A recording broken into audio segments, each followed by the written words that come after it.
have delivery, guys.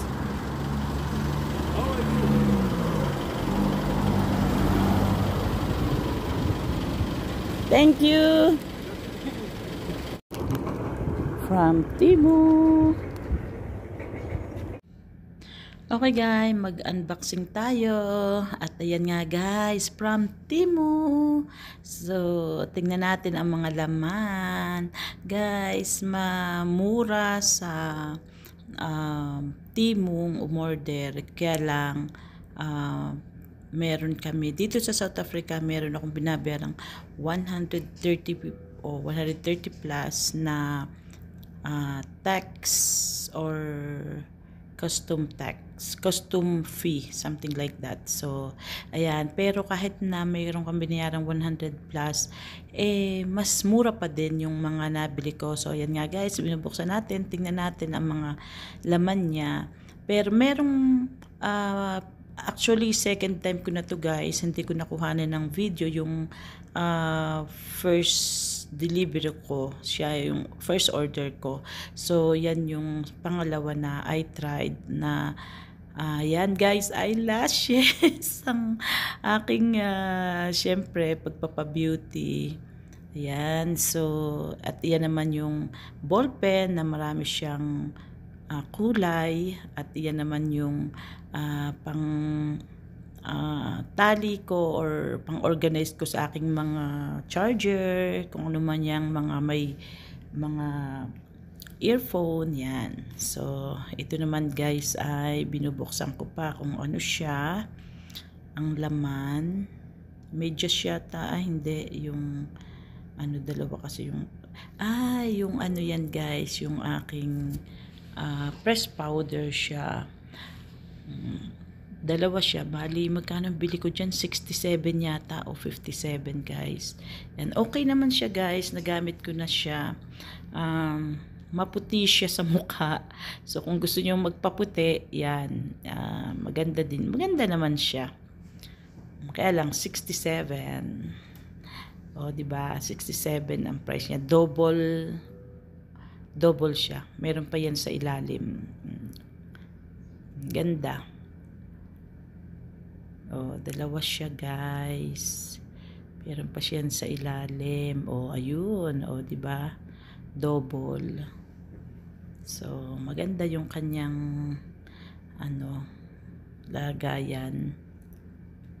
So, pang araw-araw na gamit. Syempre, pag kaysa magpulbos ako ng Johnson or ng kung ano man dyan, yan na lang ang gamitin kong pang pulbos guys. So, yan. Next, buksan natin ang isa pa. Hindi ko lahat nilabas. Yan naman ay ang nakisabay yung aking kasamahan dito. Bali, wig siya, guys. Mura din yung wig. At yan naman ay isang lipstick. Siyempre, lipstick is life. Para hindi ka mukhang putlain. Mabango, amoy prutas. Mabango siya guys. Ayan, ganda niya. Ayan. Pero yung kulay niya guys ay pang summer. Ayan. Parang nude lang yung kulay niya guys. Yan ang kulay niya.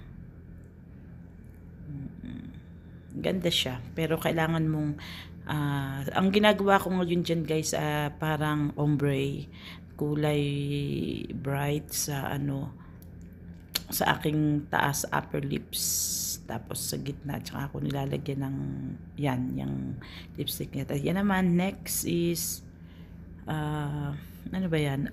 Yung towel paper. Ang liit naman siya, pero wet wipes. Parang wet wipes guys, na compressed wet wipes. At yan naman yung medyas. Yan guys. Alam nyo guys, maganda yung ano niya. Masarap sa paa. Ito, kasi winter, so masarap siya sa paa. Pero hindi siya ganun kakapal. Pwede rin siguro sa summer. Pero maganda siya. Iniisip ko yan guys, akala ko maliit lang siya, akala ko pambata. Pero nung sinuot ko na, okay naman. Yan.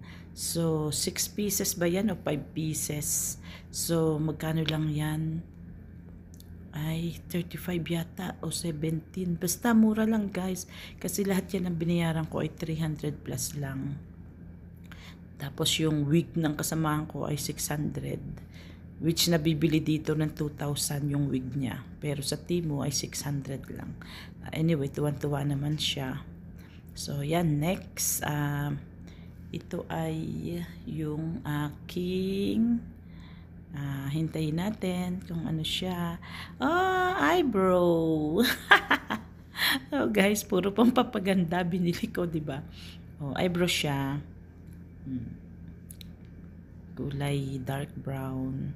So, ang hirap buksan, guys. Sealed na sealed. Ang sarap guys mamili sa Temu. Minsan na-addict ako lalo na pag first timer. Kaya lang I have to control myself dahil syempre yung gastos guys.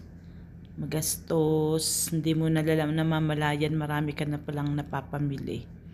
So yan guys. Buksan natin. Ayan. Ginupit-gupit na. Hindi pa rin mabuksan. O diba sealed na sealed. Ang hirap buksan guys. Ay, nako. Sa Shein, hindi pa ako masyadong naka-order doon. Pero, pero parang ganun din guys ang quality eh. Parang pareho din lang sila eh. Pero, maganda rin naman. Sa mga damit, nakita ko maganda yung quality ng Shein. Kaya lang, yung tax, nakita ko ay 150. So, yun. So, mas mura yung Temu. Ang custom tax ng Temu ay mas mura kaysa sa Shein. Kasi sa shipping shipping fee kasi ng ng Shein ay 150 nung nag-try ako, pero hindi ko in-order kasi nga namahalan ako dun sa 150. So sa akin for 130 is better, di ba? So yan nga guys, binubuksan ko na yung eyebrow. Parang ang grabe ang pagkakasealed ng eyebrow na to. So ayan, nabuksan ko na and let's try it guys. Ayan, i-try natin. Maganda naman siya, okay naman siya. I just tried though para makita ko naman ano yung mga nakikita ko. Meron kasi guys na may na-order ako na hindi rin ako happy sa quality. Meron naman akong in-order na I like it, na-enjoy ko yung quality. Yan. So, ayan guys. Let's check another one. Ano pa yung meron dyan. So, yan nga guys. Tapos na ang aking unboxing. Yung iba kasi natatakot umorder sa Temu kasi baka nga raw scam. So, I can say na hindi siya scam. Totoo siya. Para din siyang Shein. So, pwede kayo mag-order guys. Mag-download na kayo ng app nyo.